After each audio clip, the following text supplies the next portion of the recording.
I'm going to now pass it over to me in the past, chatting to Commander Jaime.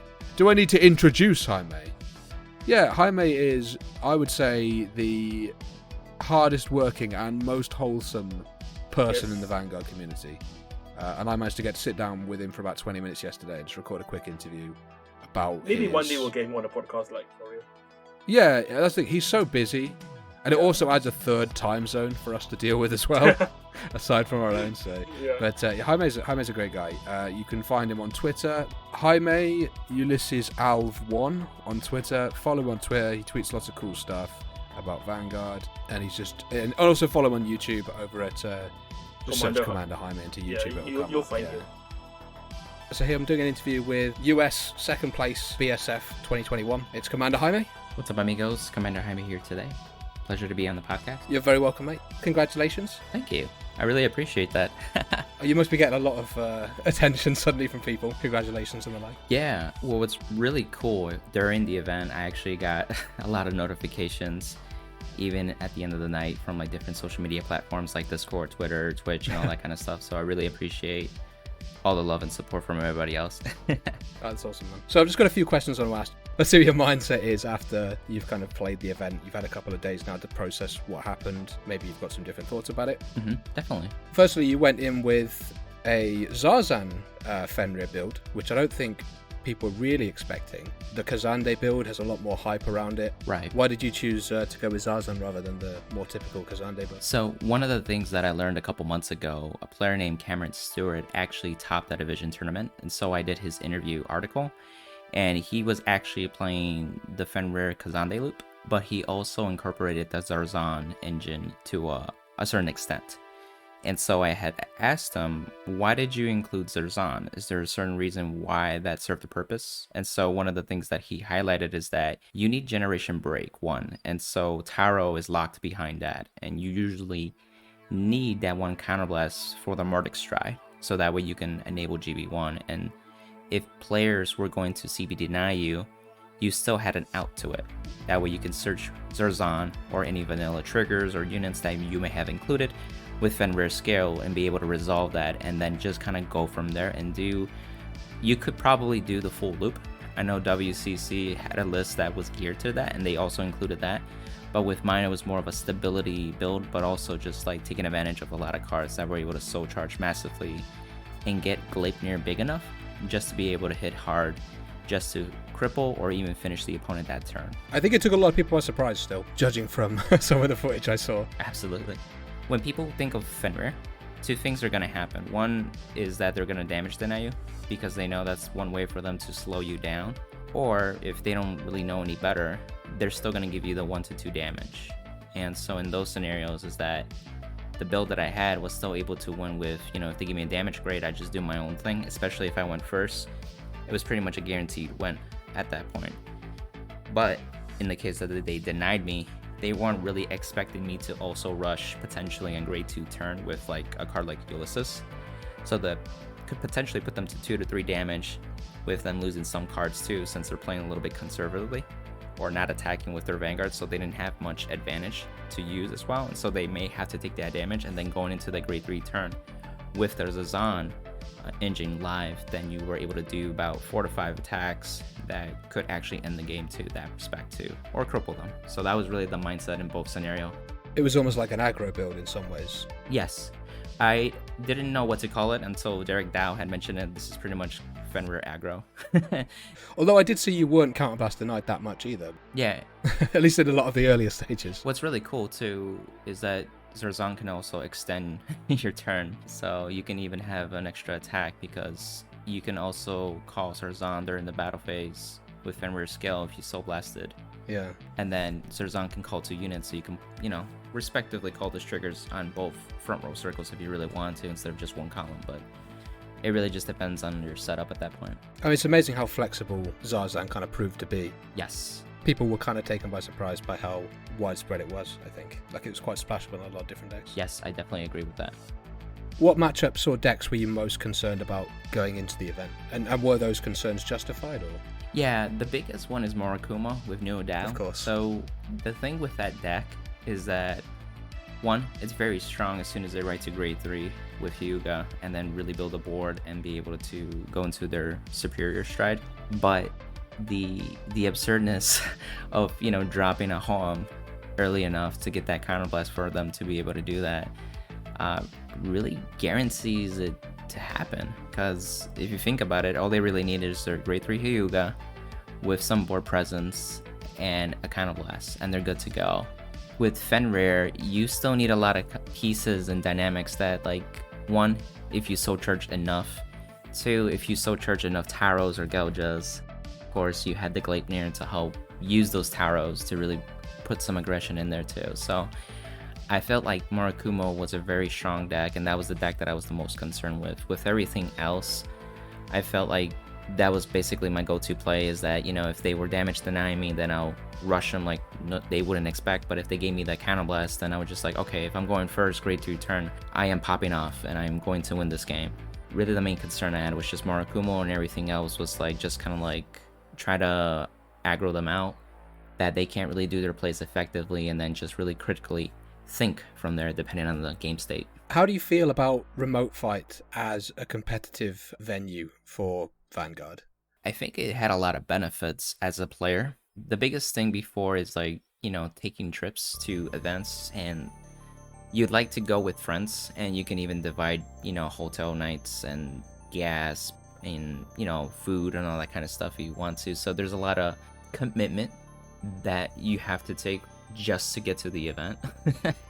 And even if it's close enough or reasonable with your distance too. And sometimes I've heard stories where people couldn't make it because they had to work or something like traffic or whatever. This fully eliminates that, and literally you're anywhere in your house, or if, you know, some people I think went to like different buildings or stores to be able to play, and all you do is just have a setup and just play. And what I felt was really cool is that because I did have social media like Discord with amigos like yourself and Axis Vanguard and different Discord servers, I still had that support there, even though it was online. You could feel the crowd cheering you on still. Yes, I still feel that, exactly. And a lot of you guys are not even in the United States. Yeah, I watched more of the US one than I did the European one, actually. You know, I faced opponents that were around the world, and one of them was actually Derek Dow, and I was just chatting with him yesterday that him and I would have never really technically played him at regular BSF. I guess not, yeah. Yeah. It's cool that you kind of get a chance to socialize still. People thought that would be something that wouldn't happen at an online event. I mean, I assume you know Derek anyway, to some extent. We've always chatted on Discord before, but we'd never actually had that voice conversation or even met. And so during the tournament when we faced each other, it was really that first interaction. So I was pretty happy to see that. And at the same time, we're probably both thinking like, oh crap, I'm facing so-and-so, you know? Especially when you know someone, it always adds an element of excitement to, I guess, tension. Absolutely. And the best part of it is that we faced in round 7 at the very end. We were both undefeated. I mean, I watched the game. It was a real good one. Thank you. And it wasn't like a, you know, facing off your friend in round 1 or something like that, and you're like, ah crap, you know, one of us. You want to add to the drama of it, don't you? Plus it affects your record in chances of getting you to top 8. But once you're at round 7, both undefeated, both of you are pretty much guaranteed to go to top 8. True. So it worked out even better in that respect too. And I think it, you know, with the community aspect, you know, I'm sure there have been some people that felt kind of isolated and like, well, I'm just playing this game by myself. You do have to make the effort to like make sure you can message some people or have your own group, whether it be Facebook, Discord, or something like that. That honestly was a surprise factor for me, because I never even thought about, like, you know, people like yourself and others like in Cardfight Con or Force of the Ocean, and you guys rooting for me in Discord. Like, I didn't expect that, but because I've been, you know, involved with being socializing with you guys were there for me, and I was just like, that actually helped a lot, even though I was just, you know, in my room the whole event basically. I mean, that's the thing I think people really miss about tournaments is the social aspect, is being able to hang out with friends who a lot of people, you only see them really at this kind of thing. Absolutely. So it's kind of cool that there was still an element of that, even though it was online. Mm-hmm. I think that the cons with being remote is, like, if you really do want to see people in person, especially if your circle is within driving distance, then I can see for that too, but I think at this point some areas may have been opened up, or maybe you can invite some people over at your place or at a store and social distance or whatever, and then you still are able in the same kind of like area but rooting each other, and you can go and like, oh, I faced so and so, or I won or I lost, you know, you can still have that social aspect, that morale, that camaraderie. I mean, if you really wanted that aspect, I think you can make it happen. Otherwise you would just have to like do it all online. I guess the last con would be like, you know, cheating and stuff like that. So one of the the hardest things was like making sure my cards were in camera view. Yeah, I can imagine it's really easy to just accidentally let your hands kind of drift away. Yeah, especially if you like to lean back just to relax and think. Yeah. So you're almost on your hunchback and everything like that. And as the tournament went on, I was getting to the end. I think that was getting stricter. The judges at one point had mentioned to, I don't know if it was me or some other player that I was facing, and told them like, can you also, oh, that's what had happened. It was in round 7 with Derek. They told Derek, like, can you also put your hands in the camera, even though his cards were flat laid out on the table in view. They got stricter on that. Yeah, I was like, oh, okay, yeah, I can't grab my phone to read a message or anything like that, but I guess I just have to put it on here. I mean, I can see why, but... And you don't want people to cheat. I definitely understand that point, yeah. It's one of those things where there's so many things that can accidentally happen. Right. In that kind of environment. Like, there's a lot more scrutiny on what the players are doing, I think, than perhaps they usually would be. Right. Because everyone kind of... I think there's a lot of people who were expecting cheating just because there was... I wouldn't say an opportunity, but because it's a little different to being, you know, physically in the same room as someone. Yeah, I think the biggest one is shuffling. There's maybe a little more you can get away with. Yeah, shuffling, exactly, yeah. I think that's what many people were concerned about going into it. Yeah, I didn't think about the sleeves too, because with clear sleeves or like a solid color, you couldn't really tell the difference between the cards unless you had a really good camera.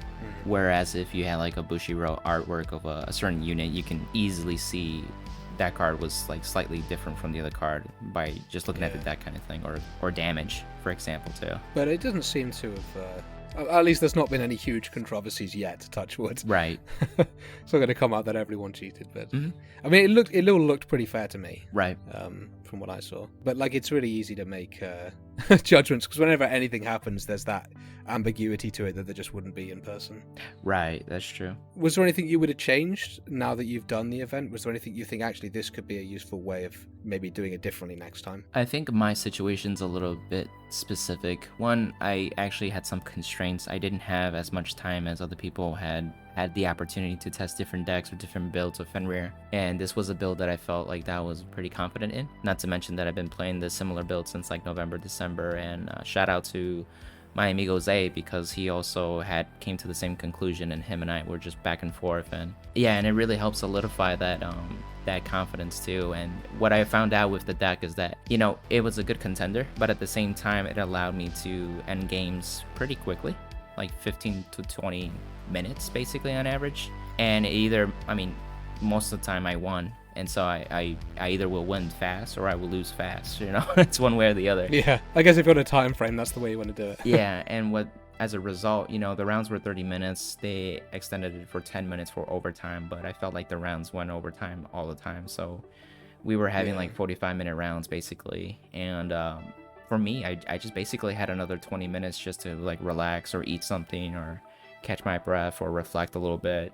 So that helped me with like maintaining like emotional stability, but also like mental stamina, because once you get to top 8, you really need to like perform at that level still, and it's been a long day already. You need time to catch your breath between games. Yeah, exactly. So I wouldn't change anything because of my situation, particularly in the time constraints that I had. If I were to prepare for a different event, that might look differently, but looking back at it, I think this was the right choice for me, at least. You did the best you could with what you had. Exactly. Yeah, definitely. Well, on that note, how did you prepare? Well, for me, it was a variety of things. I play tested with people, whether it be like my friend Duke in real life or online on CFA with some people, random, or even people that I know on the Discord server. Shadow testing, so like, you know, I grab another deck and then play test scenarios and that kind of aspect. I even did like preparing turns, like, you know, my grade 2 turn, my grade 3 turn, or my grade 1 turn, how does that look like if I do it this way? Or if I get damage tonight or 6 heal damage, like stuff like that, that really just helps me muscle memory a lot of those plays, so then I don't have to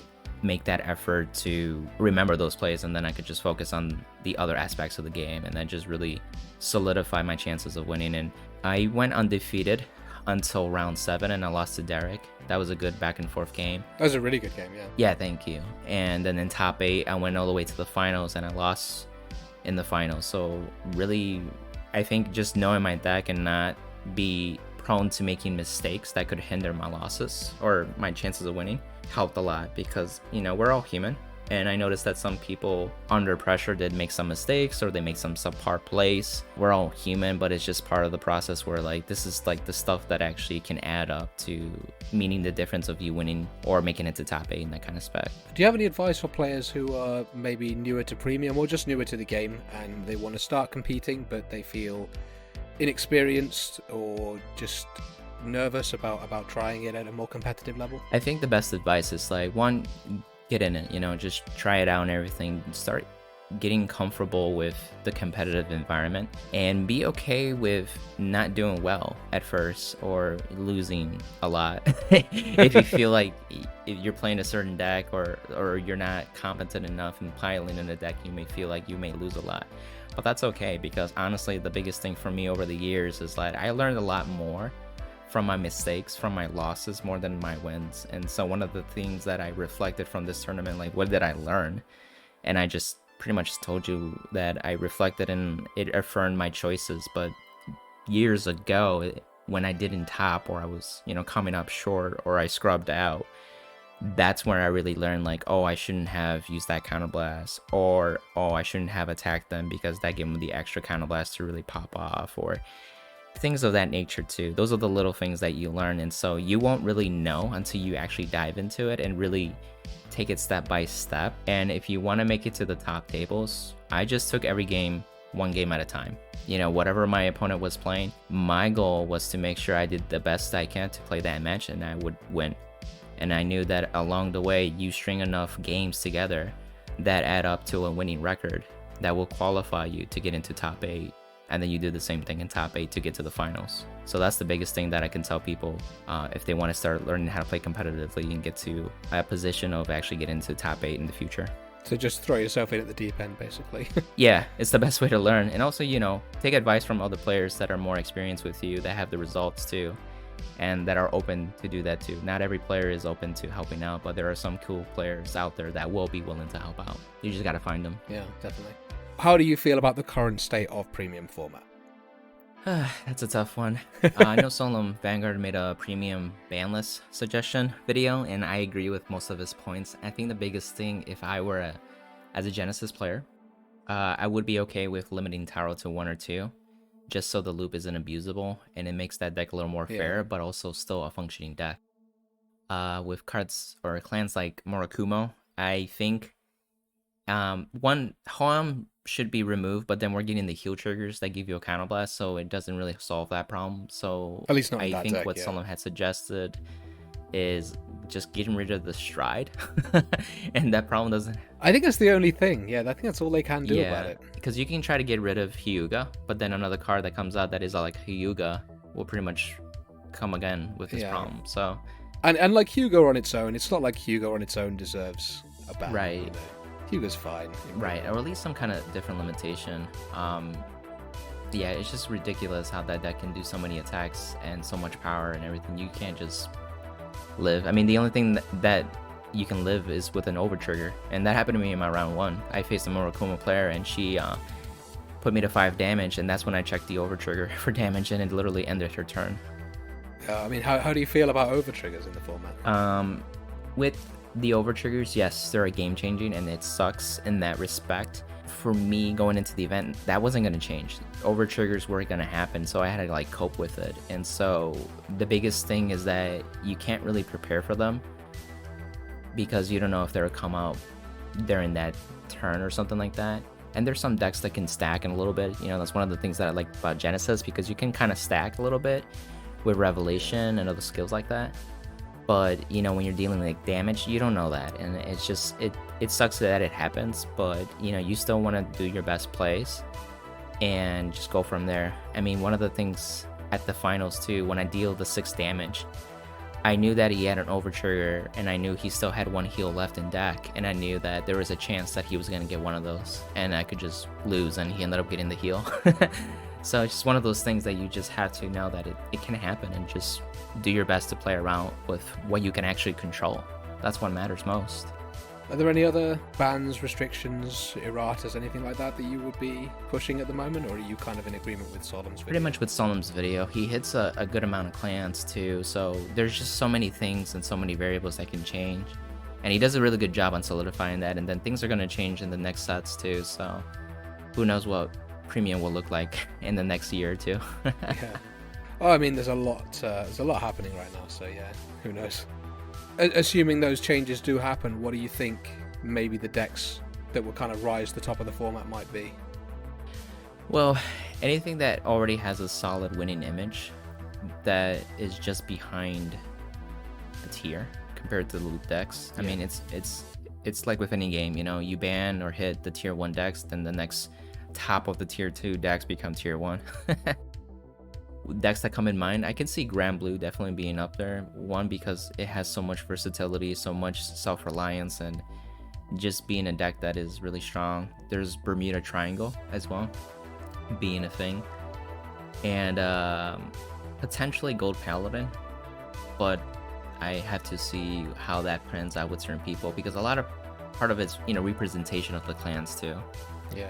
So sometimes people get caught up with arguments where it's like, oh, these are the top decks, but then you really don't see them top as often you would expect, or you don't even see them play at certain events. And at the end of the day, it's really the current meta game during that snapshot in time that really matters what the top decks are. So we'll see. Is there anyone you want to shout out? Is there anything else you want to say before we wrap up? Yeah, definitely shout out to my amigos at Axis Vanguard, Force of the Ocean, content creators from Cardfight Con, a lot of people that supported me over Facebook, Twitter, Twitch, you name it. I appreciate every one of you. Amigos, I couldn't really have done it without you guys. And the last thought that I want to say, you know, this is something that I'm grateful that Bushiroad did and still allowed us to be able to play somehow competitively.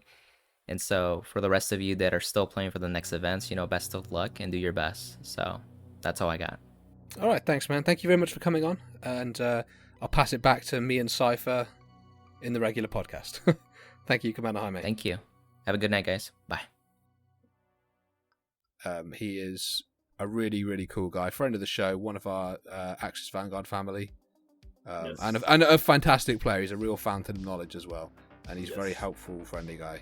So check him out. And also check us out at axisvanguard.com. Is that what it is? Yeah, it is axisvanguard.com. Thanks, Blau, for fixing the URL. Okay. Yeah, thank you to Blau. Axisvanguard.com. Anything else we want to plug? You can find my channel. It's literally called Cypher Vanguard. It's just starting up, but I think overdress content for the most part. So if you have new players who want to play Keto Century or just any deck, feel free to check it out if you want. Your channel's doing alright as well. You've got 1,000 views and something the other day. Yeah. Alright, yeah, sure, but when I went all out and say the like, comment, and subscribe, so I'm not getting the subs just yet. Okay, you've been forgetting that. I need to sell out that soon. We'll get DF on to give some tips. Maybe something. Alright, okay. Yeah, that's everything. Don't worry about me. Don't follow me on anything. I don't have any social media, so I'll probably drag him on the some videos, so you might see him. Okay. Yeah, we should do a remote fight. I don't want to do like, you know what, like a Dragon Empire tier list, like what you Dragon Empire tier. Yeah, like 2 decks. I know. And then you're like, oh, just do Eugene immediately. Shit. Then you put it to Eugene. Z tier. Yeah. Okay. Let's not turn this into the anti. Every episode's an anti. Yeah, okay. And check out Axis Kiteboards as well. Never forget. If anything, we're their sponsor. We're promoting them all over the place. And we're trying to get them as a sponsor because if you search, I don't know why, but yeah. What's the podcast called? Overtriggered. Thanks for listening to Overtriggered, episode 1 / Axis Vanguard podcast, episode 5. Yes, that's all. Right. But yeah, thank you very much for listening. We'll catch you next time. Bye. Bye.